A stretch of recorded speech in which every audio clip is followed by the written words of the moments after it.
Let us move to the next topic, that is called budding. Budding is a type of asexual reproduction performed by different types of unicellular organisms. So before going to explain it in detail, let me give the definition of the word budding.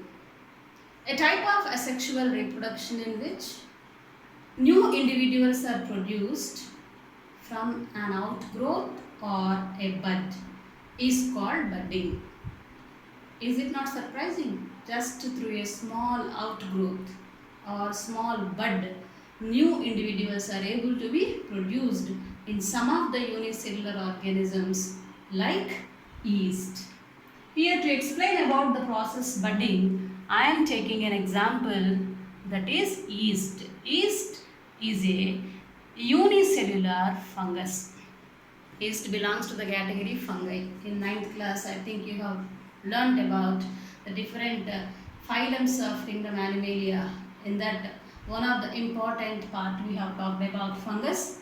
And here, yeast belongs to the category fungi, and it is a unicellular organisms.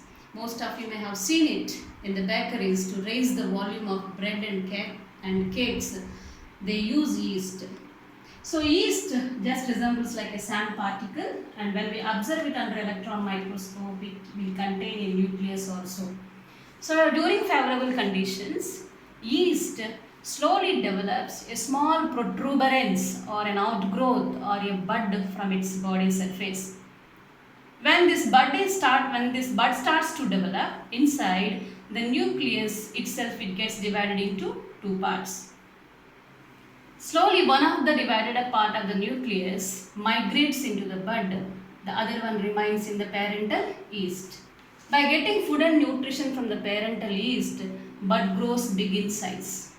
Once when the bud is able to lead its own life, a small constriction develops at the bottom and the bud detaches from the parent and it can grow as a new individual. So, just through buds, yeast can reproduce its young ones. Like this, most of the unicellular organisms, among them, yeast can reproduce its young ones by a process called as budding. Got it? So come to the next part of this lesson, that is asexual reproduction in simple multicellular organisms. So far we have talked about how asexual reproduction takes place in unicellular organisms, right? As a continuation to that topic, we are going to learn now how it takes place in simple multicellular organisms. Budding also can take place in simple multicellular organisms, not only unicellular organisms, some simple multicellular organisms like Hydra. Hydra is a cylindrate which is cylindrical in shape. It belongs to the phylum Coelenterata. It's not an unicellular organism because its body is made up of many cells. Body organization is up to tissue level. It may not contain like as organs, organ systems, and it is not a well-developed organism, but it is a simple multicellular organism. So this Hydra, during favorable conditions, it starts to develop a small protuberance from its body and we call it as bud.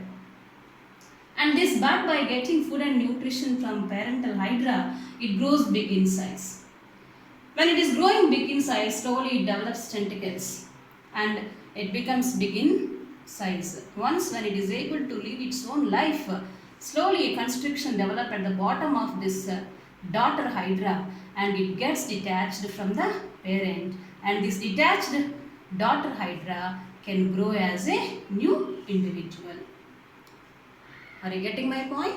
So, some of the simple multicellular organisms like Hydra can also reproduce its young ones by a process called as budding.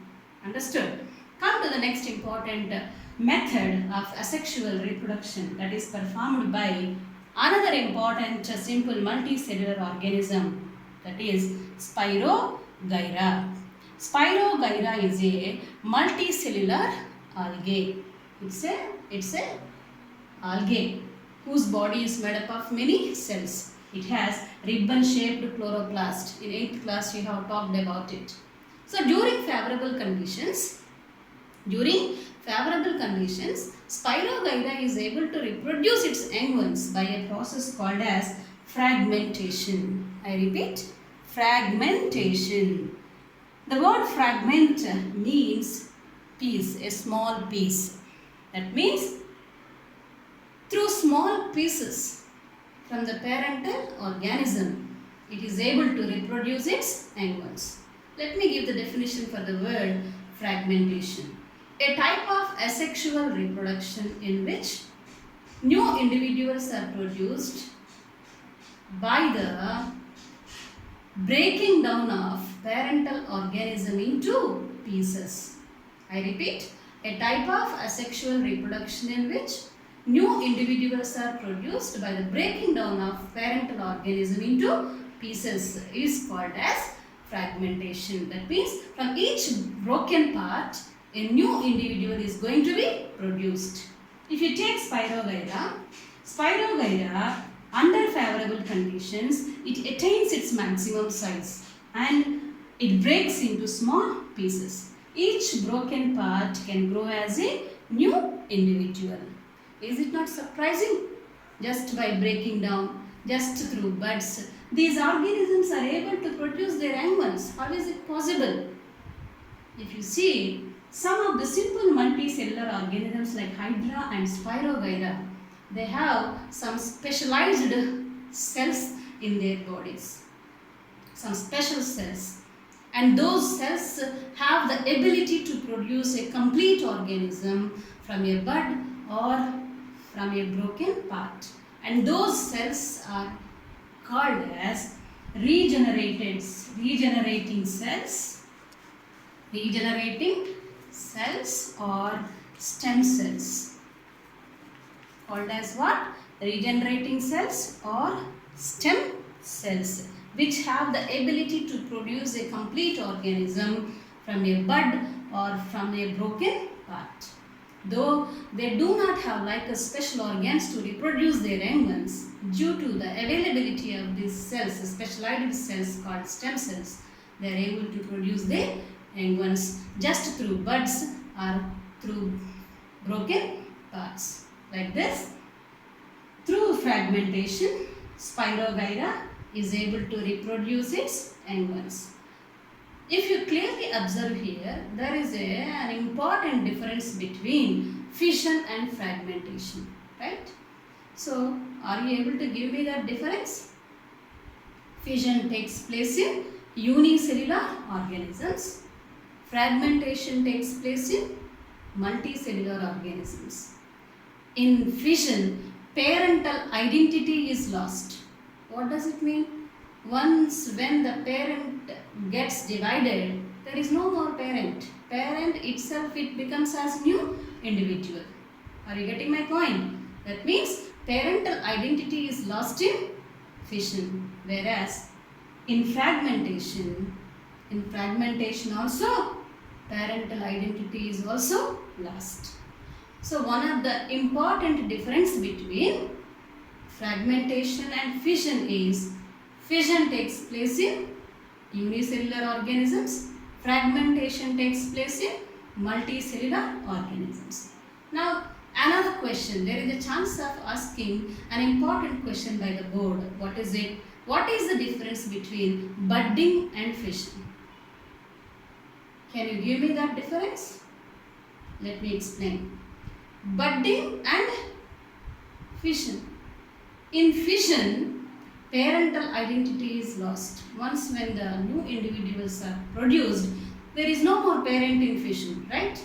Whereas in budding, parental identity is going to be remain same. Parent is going to be remain. From the parent only bud is produced. When the bud gets detached, parent is going to be remain. At the same time, bud is also going to be remained. So one of the important difference between budding and fission is, in fission, parental identity is lost. In budding, parent is going to be remain the same.